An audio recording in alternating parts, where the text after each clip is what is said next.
Hungover. Only anger kept me going. I can't tell reality from dream anymore, but it seems I have an imaginary editor to help me. She's an old woman in a funeral dress. I call her Barbara Jagger. She's very strict. I'm writing faster and faster. My manuscript is being heavily revised. The edits are getting very aggressive, and each day there's less of me and more of her. I hate it, but I know she's right. She promises me I can save Alice this way. Rose took a day from me. I had less than 12 hours left to meet the kidnapper. All I could do was get Barry into the car, work something out once I got on the road. The genre of the story seems to be... Barry was out of it. He was way too heavy to carry. You're right. I deserve more money. I'm so handsome. Welcome to the Oh Dear Diner. What can I get you today? Coffee? I couldn't work up much hate for Rose. Something had used her to get to me and left its mark. First refill is free. Milk and sugar on the counter there.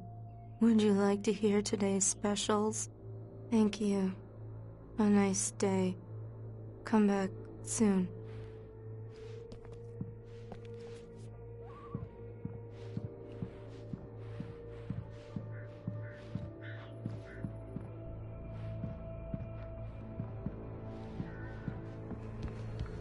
My gun and flashlight were gone. I'd have to find a way to get Barry into the car as quickly as... Mr. Randolph liked Rose. That little smile she had. How she was still sweet when life had tried so hard to make her bitter. It wasn't any of his business what she did in her trailer. But those strangers, the writer and his smart-ass sidekick, looked like trouble. And they'd been in there for hours, way past her normal bedtime. He reached for the phone and called the sheriff's station.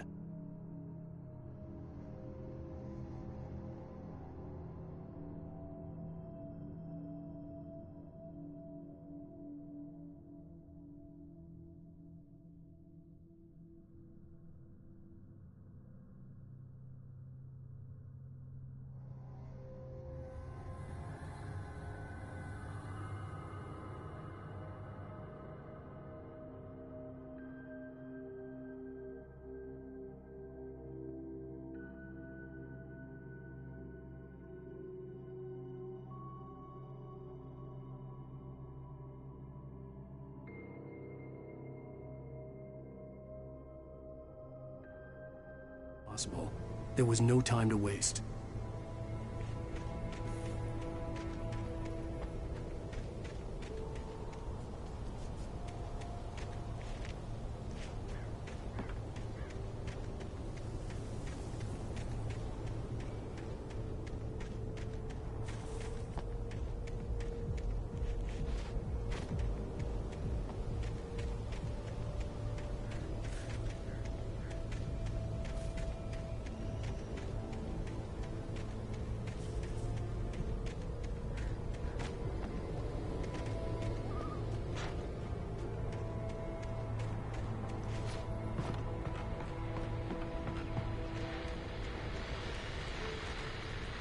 I just stepped outside to catch a breath of fresh air. Let me tell you, the weather's getting heavy.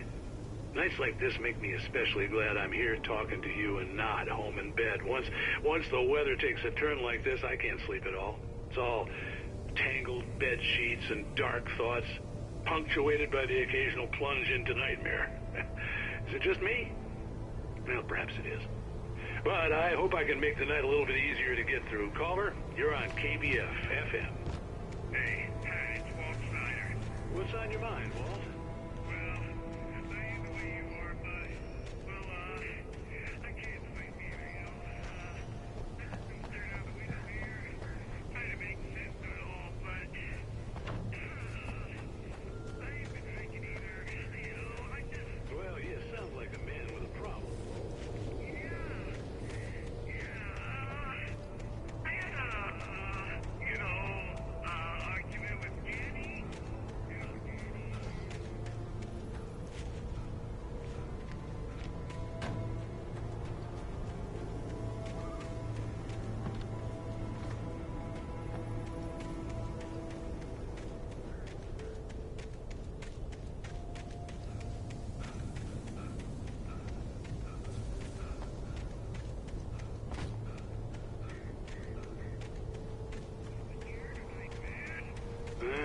was just outside looking up at the sky above our broadcast tower, thinking the same thing. What are you waiting for, Wolf?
Oh, you're gonna get it now.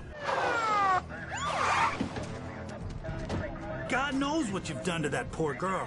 This is Agent Nightingale, FBI! Get him up, Hemingway! You're under arrest! You move a muscle, I'll unload right in your goddamn face! Stay right where you are, Slane!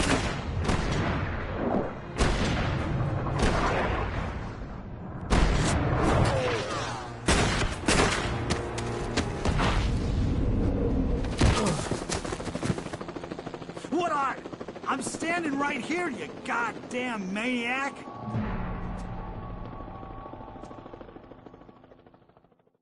I hated to leave Barry behind, but there was no way I'd miss my appointment with the kidnapper. Give it up, Mr. Wake! Come on!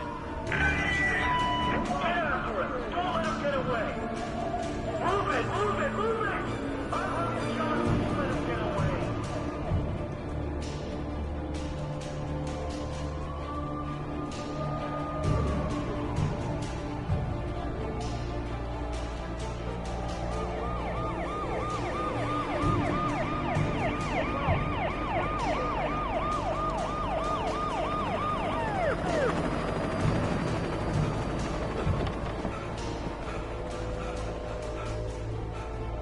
Stop running! Freeze! Okay, men, keep your eyes peeled. He's gonna try to make it through here. Oh, damn. Whoa! Where are you going? Stop!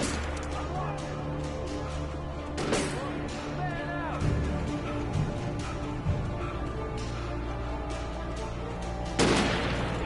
Where is he? Wait!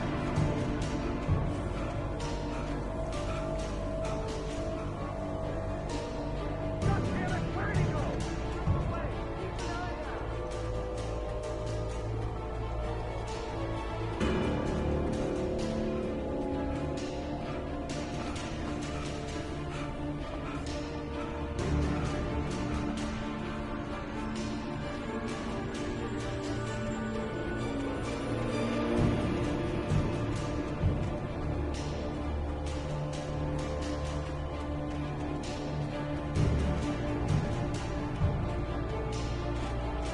God!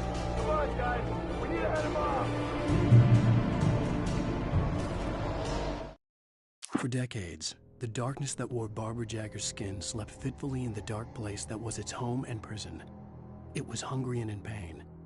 It dreamed of its nights of glory when the poet's writing had called it from the depths and given it a brief, terrible taste of power and freedom.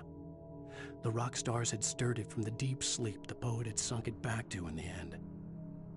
When it sensed the writer on the ferry, It opened its eyes.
Search the area.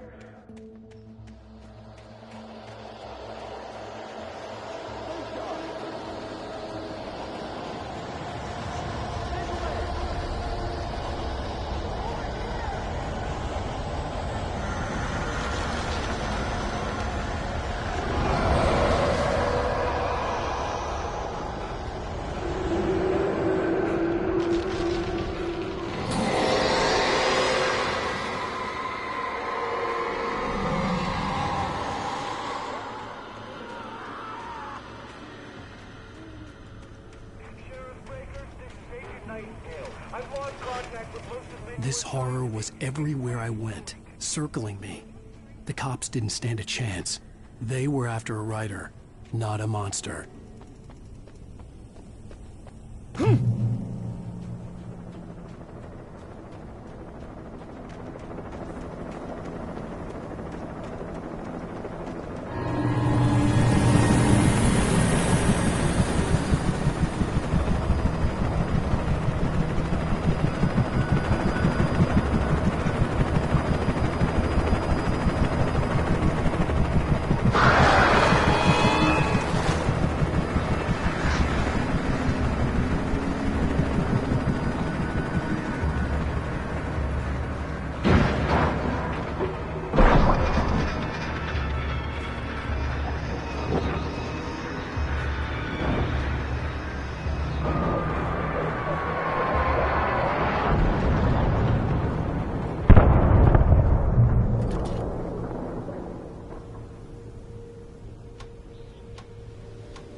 This is James. Mulligan, Thornton, come in. Over. Thornton here. James, we got both Wheeler and Rose in custody. They didn't put up a fight or anything. But anyway, hey, Mulligan, what are you doing? Come on. Sit down and give me that.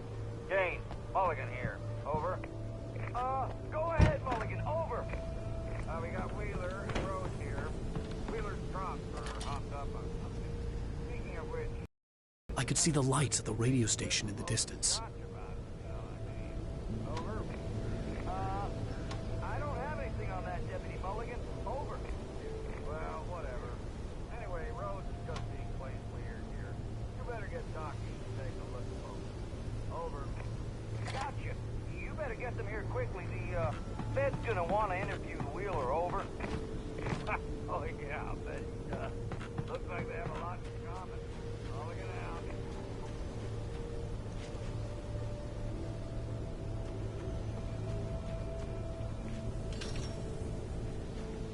I imagined that the broadcast tower in the distance was part of the local radio station.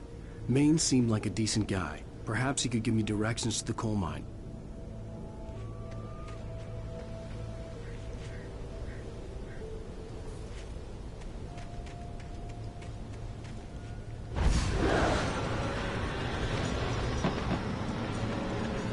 Unnatural shadows clung to the gate. The darkness that was after me was trying to stop me. I wouldn't get through without a light. There was no power to the searchlight.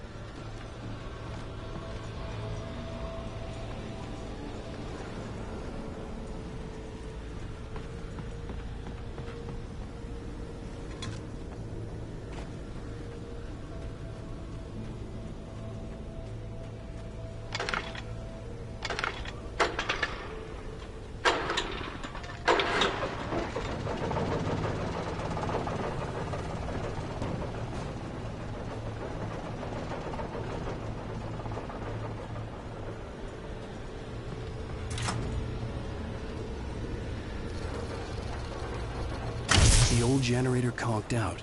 I'd have to see if I could fix it and try again.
It took me a moment to recognize the flashbang grenades. They were an ideal weapon for my situation. Team 1, come in. Over.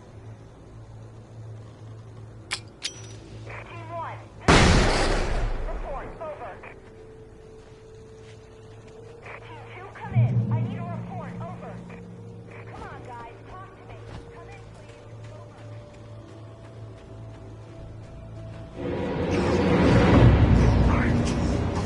Silent!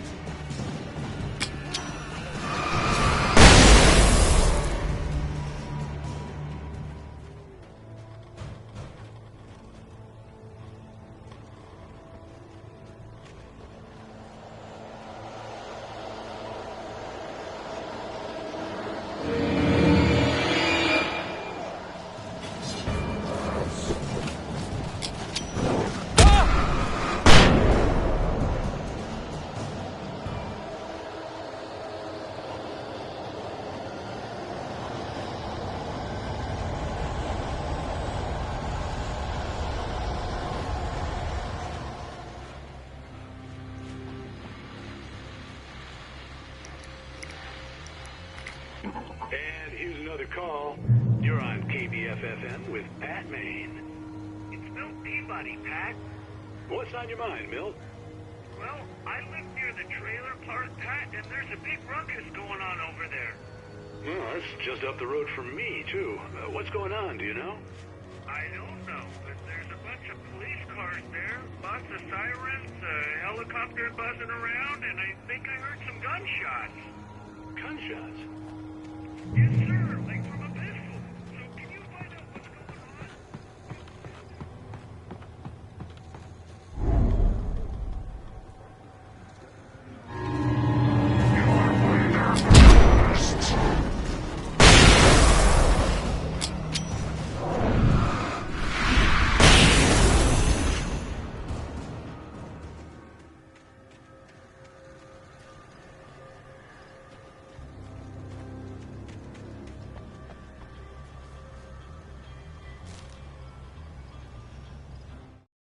Touched by the dark presence, Rose was lost in a dreamland where everything was drawn in black and gray crayons.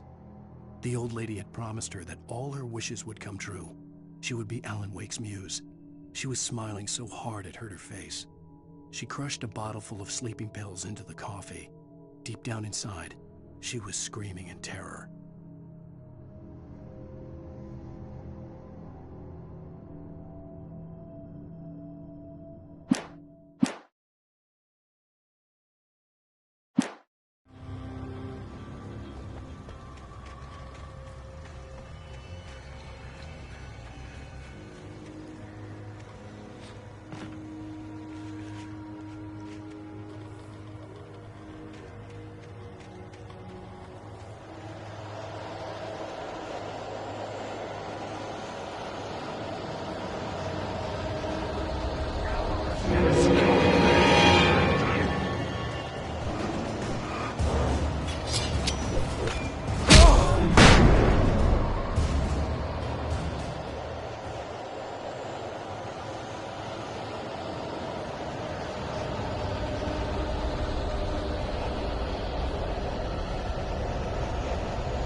I hope Maine could lend me a car to get to the coal mine.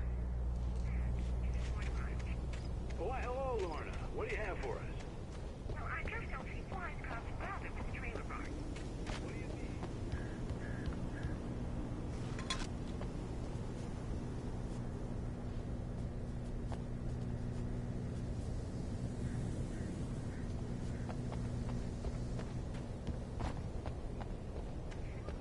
I'm sorry, but my granddaddy shut the bright balls in 19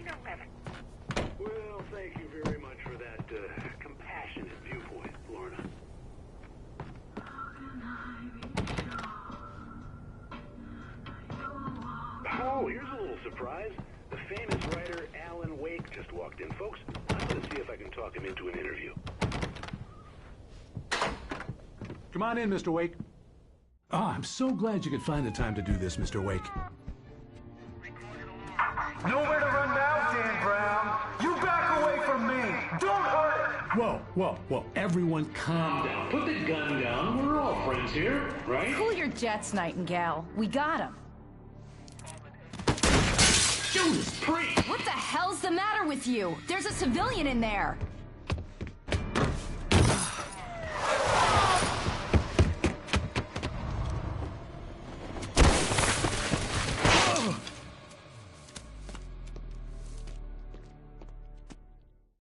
I'll get you yet, even if it kills me. You hear me?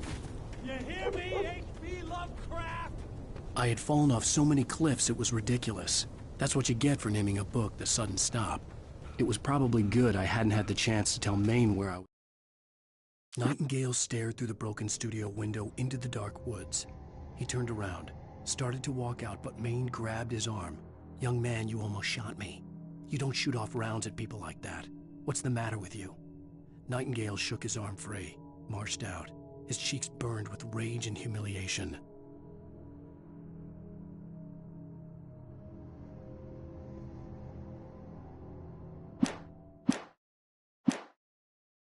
Going. I'd have to lose the cops and find my own way to the mine.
There was no sensible reason for the power company work lights to be here.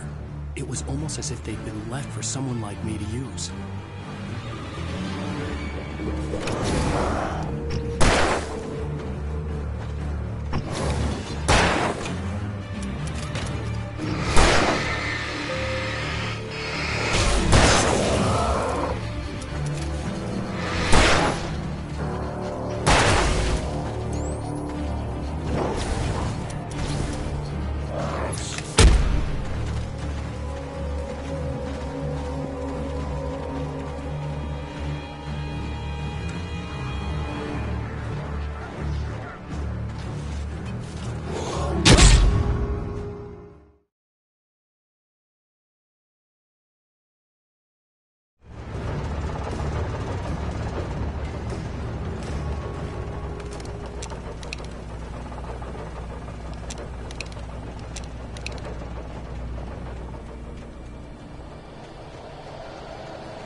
There was no sensible reason for the power company work lights to be here. It was almost as if they'd been left for someone like me to use.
Sarah trusted her gut, and her gut said Agent Nightingale was an asshole. He felt wrong, and it wasn't just the smell of stale booze. It was in the way he flashed his badge, pulled rank, the look in his eyes when he wanted answers. Where was Alan Wake?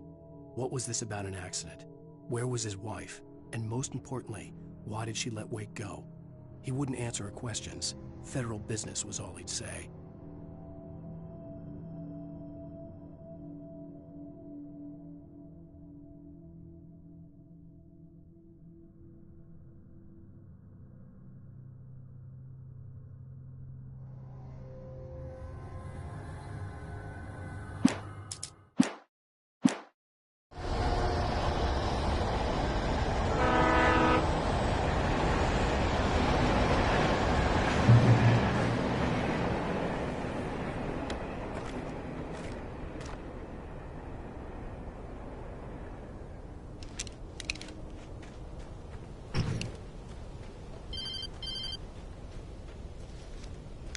Hello?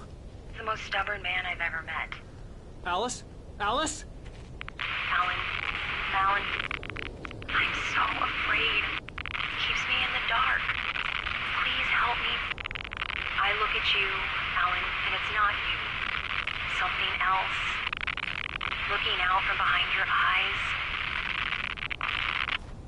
Alice, I'm here. I'm so alone here. It's all gonna go to hell. You need to be careful. Cooperate. The connection had been terrible, but that wasn't the only thing that hadn't been right with the call. She sounded wrong somehow, but she had called me. The pipe wrenched itself loose from the bridge's steel framework. Wrapped in darkness, it floated in midair, twitching. For a moment, I didn't understand what I was looking at. The heavy object lurched at me with impossible force. I threw myself out of the way, but just barely. When I turned my flashlight on it, it shook in a dark rage before it flew at me again.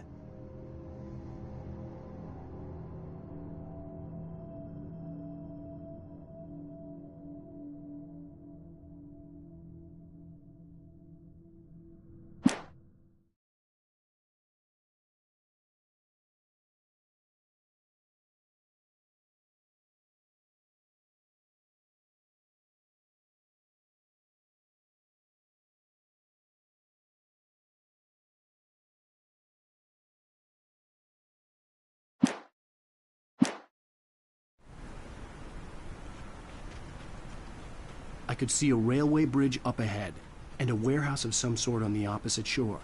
I hoped I could find a car from there.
That was pursuing me was growing stronger, and it was taking over everything in its path.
stronger, and it was taking over everything in town.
I slammed the door shut right in his smug face. He pleaded for me to open the door. True to form, the asshole actually thought I would obey. I had no sympathy left, no guilt either, not for him. I took a moment to savor the scream. I bet I had a smile on my face. It was all that I had time for. The dark presence was inside the lodge with me.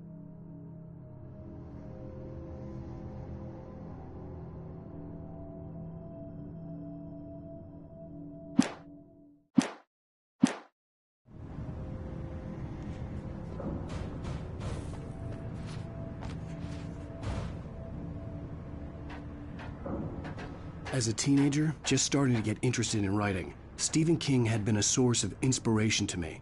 I thought about all the inanimate objects that had come to life in his books.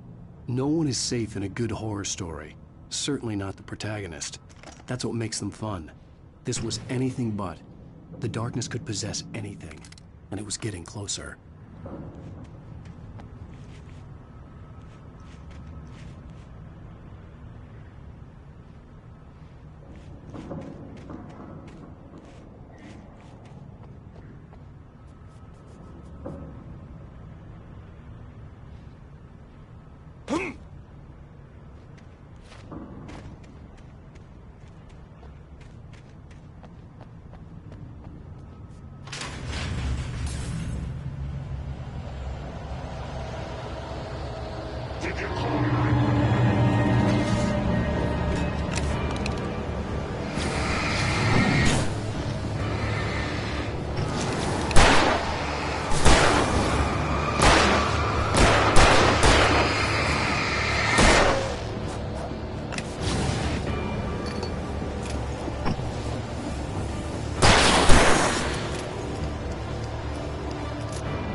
take the facts of our existence for granted, unaware that they are merely a thin veneer of desperate self-delusion covering a vast cosmos of madness and horror. All too often, the stars are right. In Night Springs. Tonight's episode, a family occasion. Journalist Alvin Durl's trip to study local customs in an insular community in Night Springs has been less than successful. The darkness surged towards me, sucking everything loose from the ground into its depths, tugging at my clothes. I saw the flare the kidnapper had dropped and threw myself towards it just as I felt my feet leave the ground. The darkness embraced me with the force of a tornado. Somehow I managed to light the flare. The darkness roared and cast me away. I fell toward the dark waters of the lake far below.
I had never been this glad to see the sunrise.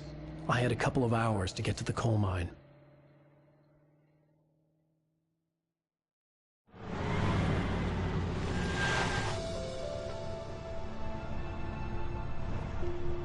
The coal mine wasn't far now.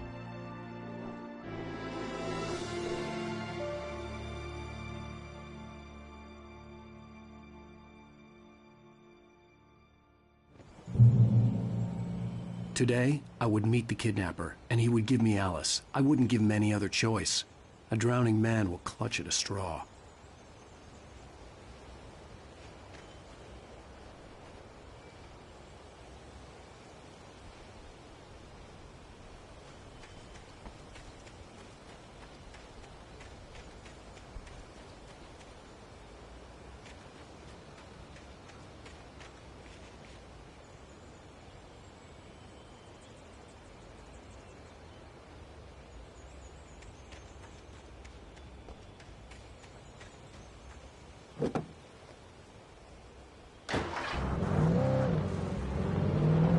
Little by little, without realizing it, I'd come to believe that the story in the manuscript was coming true. The current of its narrative had taken me deeper and deeper into dark waters. Alice had been taken from me. Barry was probably in jail. I was a fugitive from the FBI. The whole world taken over by the dark presence was trying to destroy me. It all felt real, but it matched a textbook case of insanity.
This is Pat Main, and you're listening to KBF-FM. Folks, I want to apologize for kind of abandoning you to that looping music track last night, but I was detained.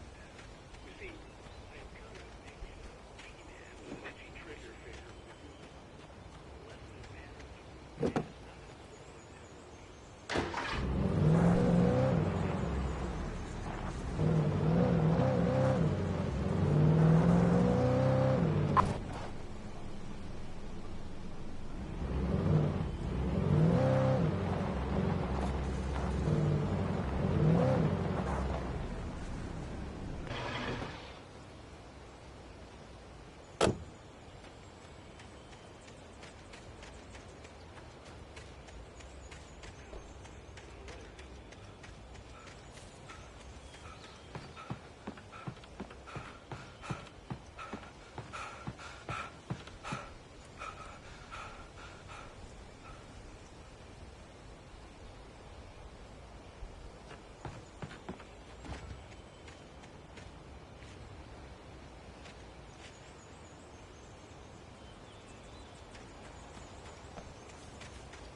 Welcome back to KBF FM.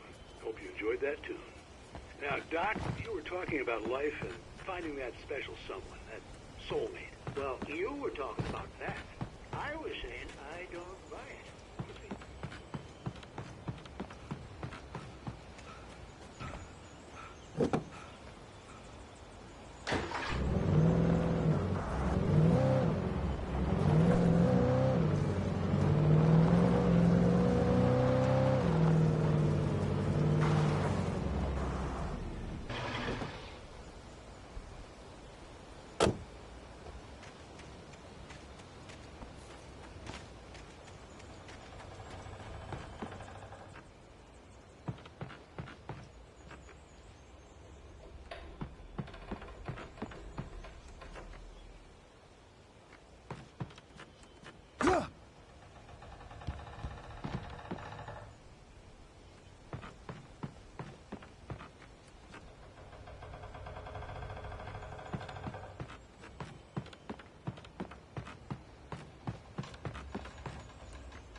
For Mott, spying on the writer on the ferry had been a disappointment. His boss had made Wake out to be something special, but Mott hadn't been impressed. He'd gotten a good long look at the wife, though, and he liked what he saw. Mott had fantasized about goading Wake into a fight, but it hadn't happened. Still, he'd get his chance to see if the writer had anything in him. He'd been promised as much.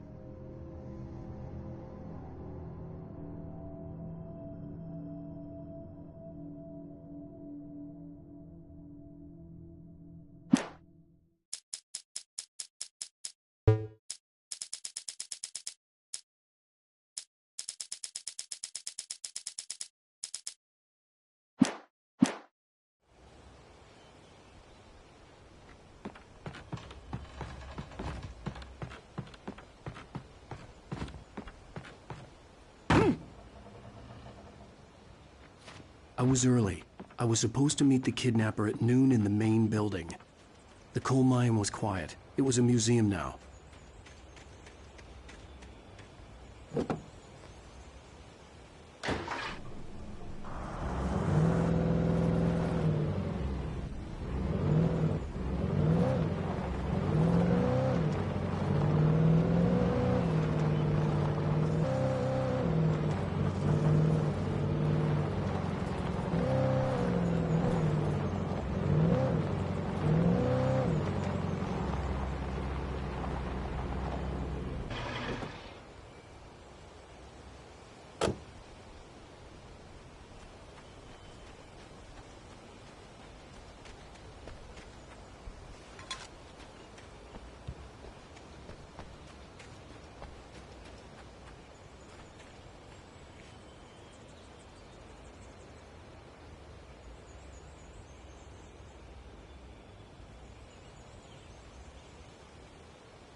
With Nightingale gone and the night wind blowing in through the broken studio window, Maine stared at Sarah. The sheriff looked away. Maine's voice shook with barely controlled anger. That boy's doing more drinking than thinking. I hope you know what you're doing, Sarah. He's got a sickness in his eyes. You take my word for it. He wants Wake for a reason, and it's not for anything good.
I didn't want to go outside.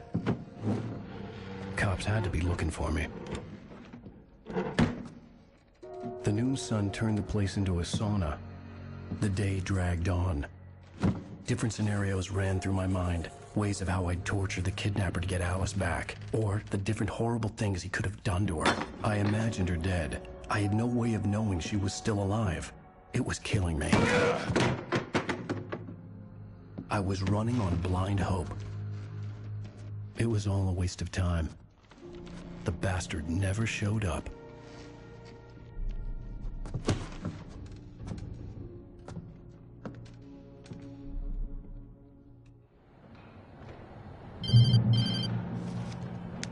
Wake!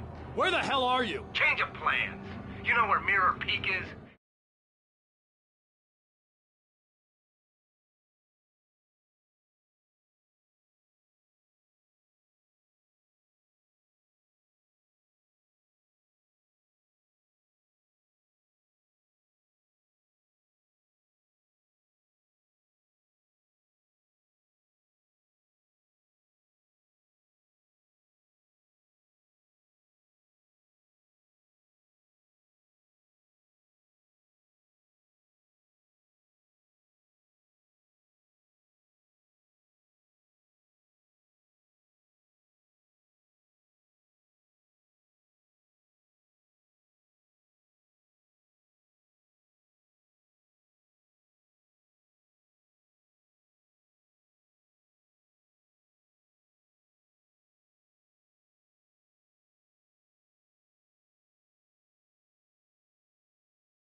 The big mountain north of where you are. You follow the path from the mine, you can't miss it. There's a lookout point there. I'll be waiting. I'm through being jerked around You by want you. to see your wife alive? Because if you do, you better watch what you say to me. Do we understand each other? I want to talk to Alice. Yeah, and I want the manuscript. Don't keep me waiting, Wake. Hello? Hello? Ah! I'm gonna kill him. I had to get to Mirror Peak.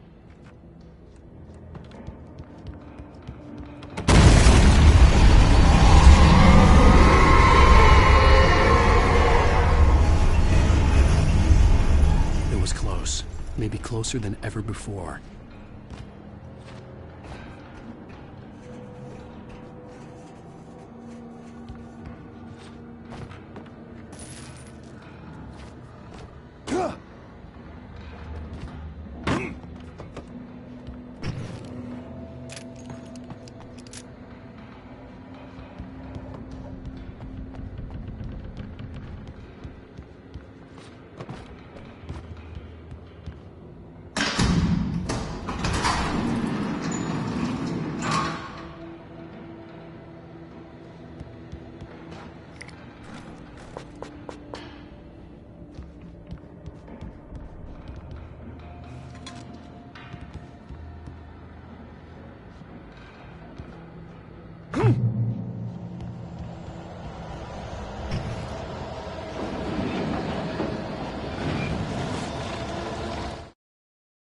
When Thomas Zane fell for Barbara Jagger, it happened fast. She was young, vibrant, and beautiful, full of life. He had never been a very happy man, and without any seeming effort, she had changed all that. Zane felt good for the first time in his life. Everything she did was another piece of a jigsaw puzzle he hadn't even known he'd been missing. And best of all, she made the words flow, strong and sharp. She was his muse.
The only way to reach the hillside ahead was to go through the building. I had to find a way to avoid electrocution.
Some of the taken retained echoes of their former selves, but these were just the nerve twitches of a dead thing. Nothing remained but a shell covered and filled with darkness. In most cases, these puppets were enough for the purposes of the dark presence. But for anything more elaborate, as with the writer, it was different. It needed his mind. And so rather than taking him over completely, it merely touched him.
There was no way the flashbang grenades were standard power company equipment.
I stared through the bars of the jail cell.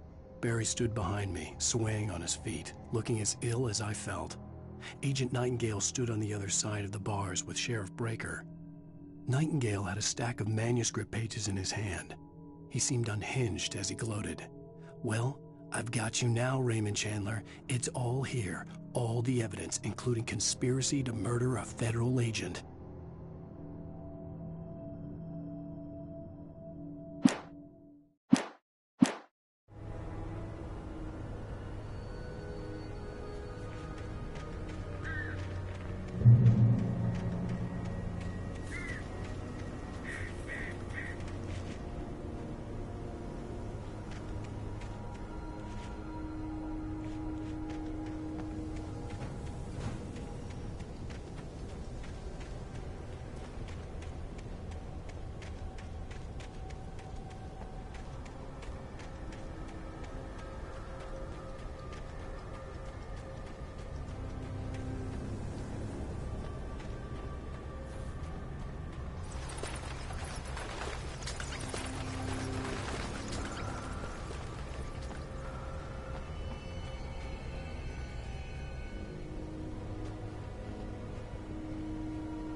I had no real plan. I was going to give the kidnapper all the manuscript pages I had for Alice. If that wasn't enough, I'd hold him at gunpoint and make him talk.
dark presence was moving ahead of me in the same direction I was going. A cold feeling settled itself in the pit of my stomach.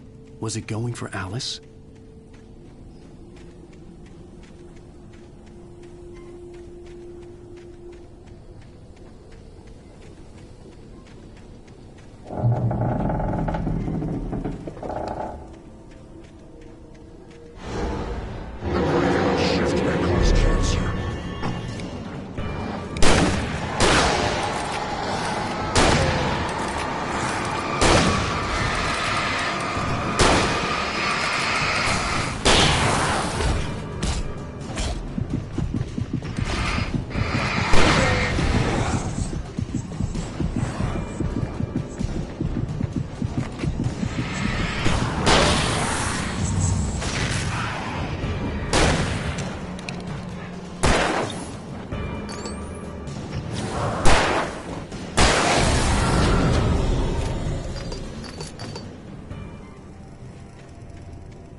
The place was dead, a ghost town.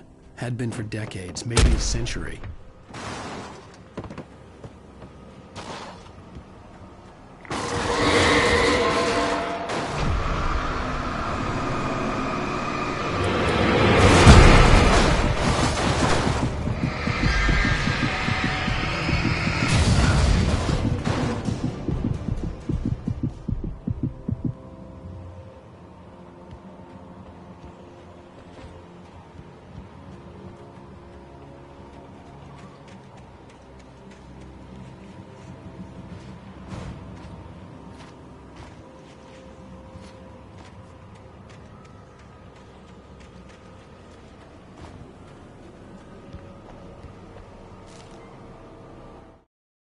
Things were never as simple in real life as in fiction. I had lost count of the times I had wished there'd be a clear reason for my writer's block. Something to fight, something to lash out on. There wasn't. I was filled with doubt. I was nothing like the hero in my books. Alex Casey had gone through his life with single-minded determination, never wavering from his goal. Even now, I was angry at myself, angry at Alice, angry at Barry. I was fumbling and I had no plan.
outside of riding is a struggle.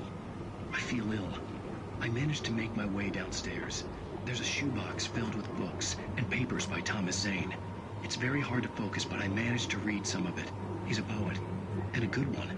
He writes of muses and creators summoning fabulous things from a magic lake, using his powers to shape the world of a realm of gods and dreams and demons, dark things that wait for a chance to slip through, wearing the flesh of men as disguise. Zane writes about himself, his girlfriend being taken over by a dark presence, about growing scared of the lake. Zane believes it's a mirror to the gaping void of darkness above, where some Lovecraftian presence lurks. I crawl back upstairs. I'll borrow these things for my story. They ring true. They fit.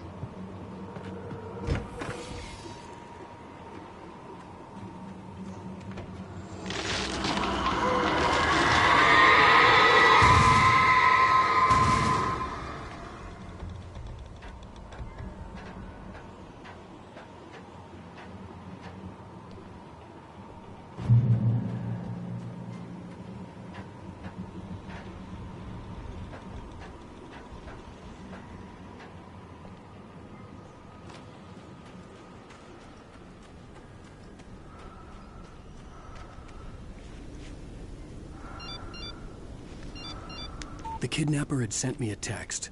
The message was full of spelling errors and insults. It was telling me to hurry up.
I'd have to make my way up this mine shaft in order to go on. Maybe the machinery could help me with that.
I'd have to make my way up this mine shaft in order to go on.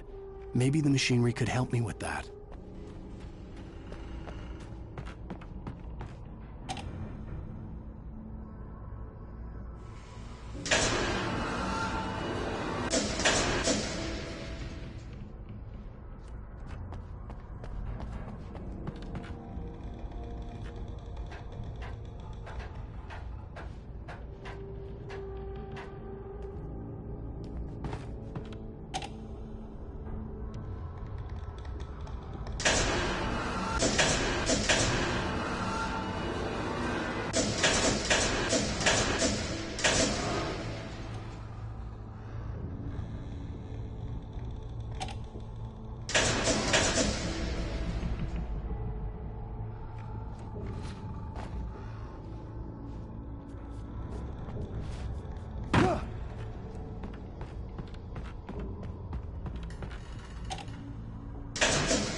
I'd have to make my way up this mine shaft in order to go on. Maybe the machinery could help me with that.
Lightning flashed behind the windows of Cauldron Lake Lodge.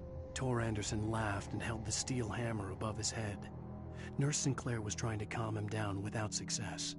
Tor grinned madly and shouted, "My hammer's up. Here's a friendly poke from Molnir, wench." He brought the hammer down with all his might on Sinclair's head.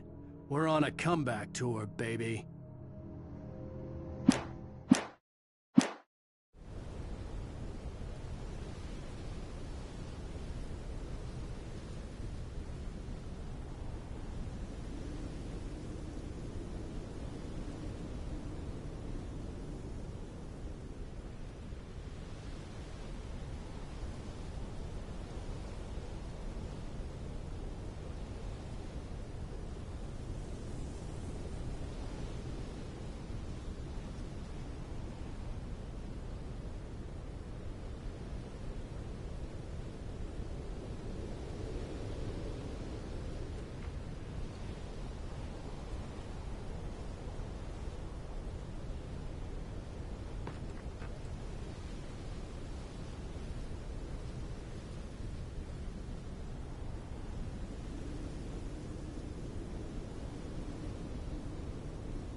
Oh, great. Another cable car. Just great.